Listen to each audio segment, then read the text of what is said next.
Hi everyone, welcome to our YouTube channel keep it simple. आज के video में हम बात करेंगे रिलायंस कैपिटल की, जिसमें एडमिनिस्ट्रेटर और जो कमेटी ऑफ क्रेडिटर्स है उनके बीच में सब्सिडरीज के रिजोल्यूशन को लेकर के डिफरेंसेस आ गए हैं और इसकी वजह से जो डेट रिजोल्यूशन है उसमें देरी हो सकती है। तो इस टॉपिक को हम इस वीडियो में डिटेल में डिस्कस करेंगे और ये भी बात करेंगे कि भाई इसका रिलायंस कैपिटल के शेयर पे क्या प्रभाव पड़ सकता है।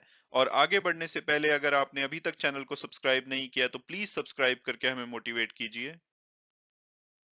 तो सबसे पहले अगर बात की जाए कि भाई रिलायंस कैपिटल करती क्या है, तो ये एक एनबीएफसी है जिसको कि दिसंबर 1998 में लाइसेंस मिला था। और जो लेटेस्ट इनकी एनुअल रिपोर्ट थी 2020-21 की, उसके अनुसार ये एनबीएफसी सीआईसी यानी कि कोर इन्वेस्टमेंट कंपनी की तरह ये रजिस्टर्ड है। कोर इन्वेस्टमेंट कंपनी का मतलब है कि इनकी जो अर्निंग है, मेनली इनके जो ऑपरेटिंग बिजनेसेस हैं जिसमें ये स्टेक होल्ड करते हैं यानी कि सब्सिडरी कंपनीज हैं, वहां से ये most of the earnings earn करते हैं। आप इनकी सब्सिडरीज की जो डिटेल है वो लेटेस्ट जो इनकी वेबसाइट से अवेलेबल है उसके हिसाब से आप देख सकते हैं। ये सभी कंपनीज इनकी सब्सिडरी कंपनीज हैं।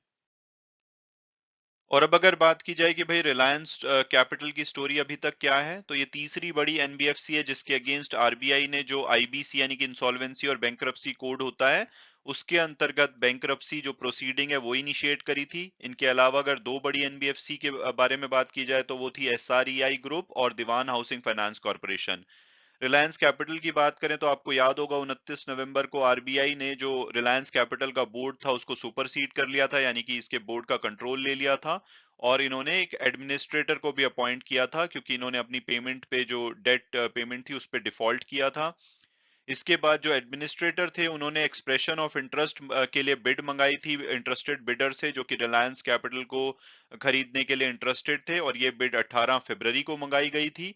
और इसमें दो ऑप्शंस दी गई थी बिडर को, या तो वो रिलायंस कैपिटल को एज ए होल के लिए बिड कर सकते हैं या इनकी जो सब्सिडरी कंपनीज हैं उनके लिए इंडिविजुअली बिड कर सकते हैं। तो इनको 55 बिड्स मिली थी और इसमें कुछ बड़े नाम थे। इसकी वजह से आपने देखा होगा कि रिलायंस कैपिटल का शेयर पिछले एक वीक में 27-28% के आसपास बढ़ा भी है। और इसकी जो लास्ट डेट थी 25 मार्च, तब तक 55 बिड्स इनको मिली थी। लेकिन अब इसमें कुछ प्रॉब्लम आ गई है। प्रॉब्लम यह है कि जो कमेटी ऑफ क्रेडिटर है और एडमिनिस्ट्रेटर है उनमें डिफरेंसेस हो गए हैं इंडिविजुअल जो बिड्स की गई हैं उसको लेकर के। इसके लिए इसकी वजह से जो रिक्वेस्ट फॉर रेजोल्यूशन प्लान था यानी कि आरएफआरपी, जो कि 5 अप्रैल तक इशू किया जाना था, अब उसमें डिले हो सकता है और हो सकता है कि वो इस वीक में आए या और भी फर्दर डिले हो। और अब अगर हम इनकी लेटेस्ट अपडेट को थोड़ा डिटेल में समझे तो जो डेट रेजोल्यूशन प्रोसेस है रिलायंस कैपिटल की, उसमें थोड़ी सी प्रॉब्लम आ गई है। और प्रॉब्लम आने की वजह है कि जो कमेटी ऑफ क्रेडिटर है और आरबीआई के द्वारा जो अपॉइंटेड एडमिनिस्ट्रेटर है उनके बीच में मतभेद हो गया है। और मतभेद हुआ है क्योंकि जो रिलायंस कैपिटल की कुछ प्रॉफिट मेकिंग सब्सिडरी है उनकी सेल को लेकर के। रिजोल्यूशन प्लान के अंतर्गत जो भी पोटेंशियल बिडर थे उनके पास दो ऑप्शन थी रिलायंस कैपिटल की असेट को एक्वायर करने की।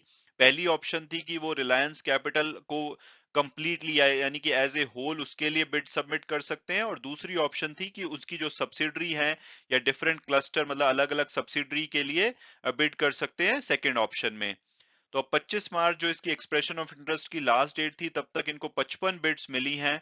और इसमें से कुछ ने बिड किया है Reliance Capital as a whole के लिए और कुछ ने इनकी मल्टीपल सब्सिडरीज के लिए बिड किया है। और अगर बात की जाए कि भाई बिडर कौन है, तो इसमें काफी बड़े बड़े नाम है जैसे कि यस बैंक, पिरामल का एक कंजोर्टियम है, अदानी फिनसर, ब्रुकफील्ड, बंधन फाइनेंशियल होल्डिंग, ब्लैकस्टोन।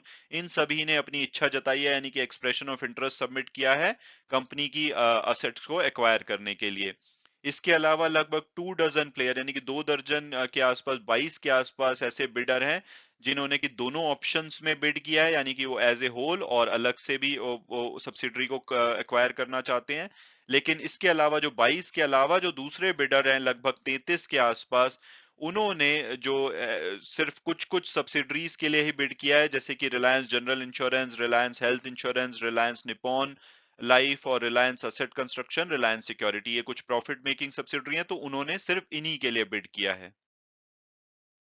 और अब अगर बात की जाए कि भाई जो एडमिनिस्ट्रेटर और कमेटी ऑफ क्रेडिटर है इनके बीच में डिफरेंसेस क्या हैं, तो बैंकिंग सोर्सेस ने बताया है कि जो कंपनी की सब्सिडरी को लेकर के इनमें आपस में डिफरेंसेस हो गए हैं, क्योंकि जो सेकंड ऑप्शंस दी गई थी कि इसमें जो बिडर्स हैं वो इंडिविजुअल सब्सिडरी कंपनीज के लिए भी बिड कर सकते हैं, तो क्या ये इंसॉल्वेंसी एंड बैंक्रप्सी जो कोड है उसके अंतर्गत कंप्लायंट होगा, क्योंकि ये सभी कंपनी सब्सिडरी जो कंपनीज जिनके लिए बिड की गई है प्रॉफिट मेकिंग एंटिटीज हैं, वेल कैपिटलाइज्ड हैं, तो क्या इनके टर्न अराउंड के लिए रिक्वायरमेंट है, क्योंकि ना तो ये कोई स्ट्रेस फेस कर रही हैं और अपने बिजनेसेस को अच्छे से रन कर रही हैं, तो ओवरऑल ये मुद्दा है कि ये क्या कंप्लायंट होगा जो आईबीसी का कोड है उसके अंतर्गत। तो इस सर्कमस्टांसेस में ऐसा लगता है कि जो फर्स्ट ऑप्शन है जिसमें कि कंपनी एज ए होल के लिए बिड किया जा सकता है, सिर्फ वही कंसीडर की जाएगी और अप्रूव की जाएगी आईबीसी के अंतर्गत। और इसकी वजह से जो रिक्वेस्ट फॉर रेजोल्यूशन प्लान था जो कि 5 अप्रैल तक इशू किया जाना था, वो एडमिनिस्ट्रेटर के द्वारा उसमें डिले देखा जा सकता है। जो सोर्सेज हैं close to this resolution processes, वो उम्मीद कर रहे हैं कि जो सीओसी और एडमिनिस्ट्रेटर के बीच में डिफरेंसेस हैं ये जल्दी ही सॉर्ट आउट हो जाएंगे। जो आरएफआरपी है वो सेकेंड वीक ऑफ अप्रैल यानी कि इस वीक में मोस्ट प्रोबेबली इशू हो जाना चाहिए। और अब अगर बात की जाए कि भाई यहाँ से नेक्स्ट स्टेप्स क्या हो सकते हैं, तो जो रिक्वेस्ट फॉर रेजोल्यूशन प्लान यानी कि आरएफआरपी है, उसके जो डॉक्यूमेंट है वो रेजोल्यूशन प्लान के सबमिशन और इवैल्यूएशन के लिए गाइडलाइन सेट करते हैं। तो ये अग्री होना चाहिए एडमिनिस्ट्रेटर और सीओसी के बीच में, यानी कि ये दोनों पार्टी दोनों ही एग्री होनी चाहिए, यानी कि सेम पेज पे होनी चाहिए, इससे पहले कि ये पोटेंशियल बिडर के लिए पब्लिश किया जा सके।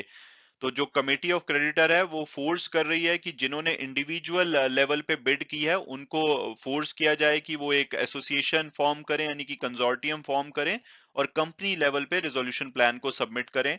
बट एडमिनिस्ट्रेटर इसके फेवर में नहीं है, तो हो सकता है कि रेजोल्यूशन में अब सिर्फ जो Reliance Capital as a whole है उनके लिए ही बिड को कंसीडर किया जाए, यानी कि ऑप्शन वन को ही सिर्फ कंसीडर किया जाए। और अगर ऐसा होता है तो बहुत सारे बिडर्स ड्रॉप हो जाएंगे जो कि कुछ स्पेसिफिक सब्सिडरी कंपनीज में ही स्टेक एक्वायर करना चाहते थे, यानी कि उन्हीं की असेट्स को एक्वायर करना चाहते थे, तो वो रेस से बाहर हो जाएंगे। और अब अगर बात की जाए कि भाई इसका रिलायंस कैपिटल के शेयर पे क्या प्रभाव पड़ सकता है, तो पिछले एक वीक में रिलायंस कैपिटल का शेयर 27% के आसपास भागा है, और उसका रीजन है कि जब बिडर्स के नाम सामने आए थे कि भाई अदानी ग्रुप और कुछ कुछ बड़े बिडर्स इसमें इनकी असेट्स को एक्वायर करने में इंटरेस्टेड हैं, तो काफी इनके शेयर ने पॉजिटिवली रिएक्ट किया था। लेकिन अब जैसा कि ऐसा लग रहा है कि कुछ बिडर्स इसमें से ड्रॉप हो जाएंगे, तो हो सकता है कि इनका शेयर नेगेटिवली रिएक्ट करे और आज थोड़ा नीचे गिरे। अगेन ये मेरी पर्सनल ओपिनियन है, अगर आप इसमें इन्वेस्ट करना चाहते हैं तो अपनी फर्दर रिसर्च कीजिए, उसके बाद अगर आपको ठीक लगता है तभी आप इसमें इन्वेस्ट कीजिए। Thanks so much for watching the video and God bless you all.